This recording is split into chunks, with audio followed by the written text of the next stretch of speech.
So what's going on, everyone? I hope you're doing well, and this is a very exciting video. Today's been a bit of a sad day because the Blackout beta has officially ended, but with the Blackout beta finally ending, Black Ops 4 Zombies information is going to kick off this week, and we're starting it with an exclusive Zombies interview from Jason Blundell for Black Ops 4. This is the holy grail of interviews that we've been waiting so long to hear from, and this has some very exciting information in it. We have new details on 9 and Voyage of Despair. We have new details on Blood and Classified. Brand new details fully on what Zombie Rush mode is going to be. More examples of how the custom mutations is going to work and affect how we can play the maps. And also a new impossible Easter egg added into Black Ops 4 Zombies. There's just so much to go through, so I'm very excited to jump into it. But if you guys are excited by any of the news we talk about today, I'd love to know your thoughts on it down below in the comment section. And if you're excited for Black Ops 4 Zombies,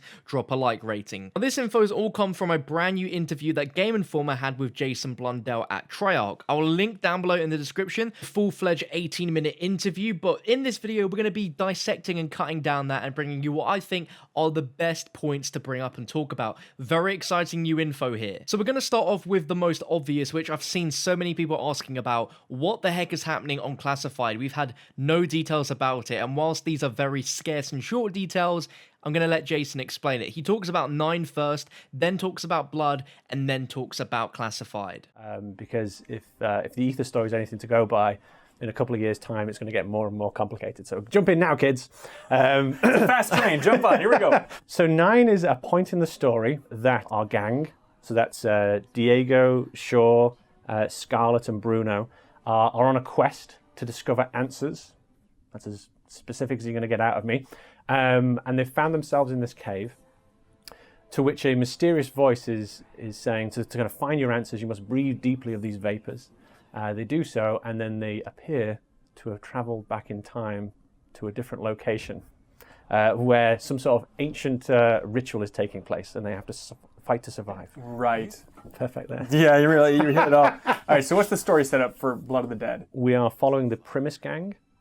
We have two kind of gangs. This is where it gets a little bit confusing. Two gangs. There's the Ultimus gang, which is the original 4 characters that started way back when. And then Origins, which was Black Ops 2, we introduced the Primus gang. Blood of the Dead is connected to our quest to find the answers for the blood vials. And that's as much as I can tell you. Okay. Is it the most complex narratively of the batch at launch here? It is. It's probably the most complex. It's definitely one of the most involved main quests that we have. That's almost like a challenge to the community, me saying that. Okay. It's one of the more involved ones. It's definitely packed full of lots of side Easter egg quests as well. But if you're a true hardcore zombie enthusiast as well, we have a map called Classified that is more complex on how far back in our storyline it is. So you got Blood that's very complex if you're kind of up to date. And then if you're really hardcore, you've got Classified that kind of goes way back into the annals of our zombie history. So if you can make sense of that, then that means you're hardcore and you've been following it for the last 10 years. Oh my God. So don't start with Blood of the Dead necessarily. That's for the old-timers. Here's the thing. We're actually interested because, so all the maps are new user-friendly. You can set it to easy, or you can go into custom mutations and set those things down and kind of, lighten it up for yourself. So I would say any map is approachable on day one for the newbie or for a hardcore person. So that was some great info right there. He says that there is tons of side quests on Blood, which I am very excited to learn more about. It's just insane that we're actually getting the map in general, but it sounds like there is a lot. And he also goes on to explain that out of the sort of difficulties on which map you should jump into first, he mentions that you should start off with 9, as that seems to be the easier of the bunch. Then you've got Blood, which is sort of middle ground, and then you've got Voyage of Despair. Mention how we didn't even include Classified in that, but he says that for the most hardcore of zombie fans, Classified is where we're going to get our adrenaline rush from. I'm sure Blood is also going to do that, but Classified is going to be the most satisfying as it's going to be the most complex to understand, which I'm very excited to hear about. Now, this part I really enjoyed because we never really hear from Jason's viewpoint on what the Easter egg hunt is like for someone like him, the director of Treyarch Zombies. And he also mentioned something really interesting at the end about beta leaks, which is really interesting. Maybe he got wind just before this interview that some stuff from the MP beta had zombies information in it. I've not personally looked into it, but especially coming from Jason Blundell of all people, never from Treyarch do they ever acknowledge that there has or have been leaks from current or previous betas. So it's really intriguing what his answer is to that. So let's see what he says. The community is going to be split this time, because normally what happens is we release a map and millions of people descend upon one map and brute force solve the map. That's what happens every year. They can't do that this time because there's 4 maps coming out. So we have no clue what's going to actually happen. They may all decide to descend on one map, or they may get fragmented, and hence things may take longer. I don't think it's going to take much longer. I think you're going to be stunned. So every time there's a prediction and there's a kitty here at Treyarch about how long it's going to be for an Easter egg or a main quest to be solved, we've been wrong every single time. I've personally been wrong. I've lost tens of dollars due to being incorrect. So we are interested to see what happens this time, whether the community all bands together and attacks one map at a time, or if they're going to get fragmented and divided across the 4 maps. With the community tools, could you see expanding that more and more in the future and letting people upload their own stuff? It's really interesting. So, talking about if you have a custom mutation, saving that off, being able to share that with your friends, these are all things that we're talking about. Again, based on the interest, based on how people are engaging with the game, we're going to keep on supporting all the way through our season and adding new features. And certain kind of features that we've talked about, we're going to expand further or roll out and release as we kind of go. So that's unique from how we've done Zombies in the past. In the past, it's been, here's your release, there's an update every so often, and then you go into the DLC maps. This time, we're actually keeping our team full-time engaged and actually rolling in more and more features. So, sometimes it's really interesting. Whenever we put out a beta, it's always like, well, here's the leaks. Here's the top leaks from Black Ops this year. You never know. Some of those leaks may be future releases rather than day one releases. They all get excited about stuff when they find something in the code, but you never know, especially in this project. Now, I think another thing we all want to know a little bit more about is the custom mutations and the authenticity stamp system. We know what it's there for, but we want to know a bit more about what we can do. And Jason goes in to explore a little bit about not only just surviving the maps in general, but if you wanted to create a different scenario to the map, like a first room challenge, and have your record for that on the authenticity stamp, you can do it. And this just is amazing. You guys know, if you've been subscribed to my channel for a while, you know that I love to do first room challenges. And this is amazing because a lot of other people love to do it to generally get world records. So you can customize the game as you want to be perfectly customized for that first room specifically and put anything you want in it. And you can have that official record inside of the game. I'd hear about first room challenges, for example, something that we never put in the game, never intended. And what they do is they play the game and they won't open the doors. They'll stay in the first room and see how high they can get on rounds. So with the custom mutation system, we actually bake that in so that you can actually manufacture that. You can create your own first room challenge within the system and then get a certificate to say that you did it. So rather than having to have these huge files. Now, another thing that's related to all of that stuff is the new Zombies Rush mode. We've not heard anything about it besides it being a faster way to play zombies. We have always been wanting game modes like Turned and Grief to return, and this seems to be in the same sort of ballpark as that. So I'm going to let Jason explain it. What about the Zombie Rush mode? What is that all about? One of the modes we did back in Black Ops 2 was called Grief, and there's a lot of interest in that.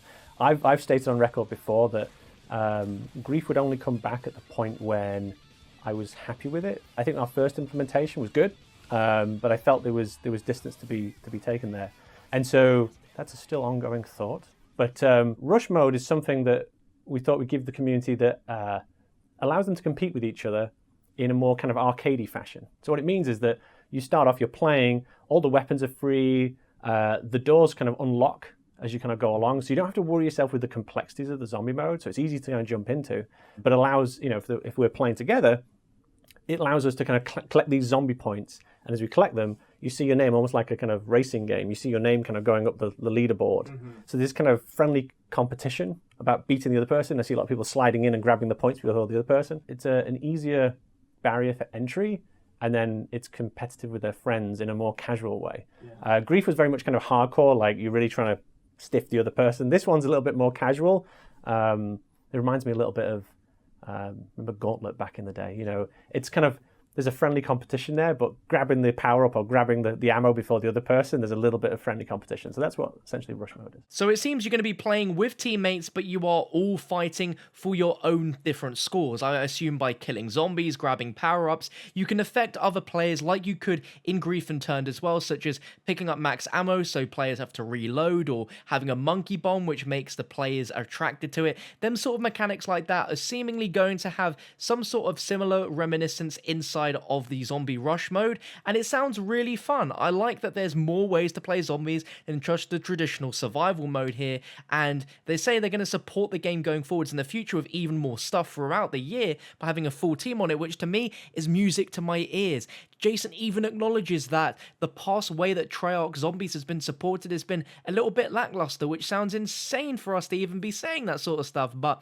when you have the game on launch, you get the maps, and then there's a few updates, and then you have to wait till DLC 1, and then that happens, and you got to wait again till DLC 2. That's not going to be a thing anymore. They're going to have constant stuff happening throughout the year during the periods where there is no DLC maps, which is fantastic. And Treyarch have a sort of impossible Easter egg added in. This has been a question which we've had since the first day that Black Ops 4 Zombies was shown to us with the maps 9 and Voyage of Despair, and we've all asked, what does the map 9 actually mean? And his answer here got me pretty darn excited. That's a terrible description. No, you got it. Okay. Why is it called 9? That's a very good question. Yeah. Answer when you play the game. To be discovered. Okay. Yeah. It's normally never on day one, I'll tell you that. Some of these ideas, you might have to be 6 months to a year later before you realize the significance of something like that. Really? Oh, yeah.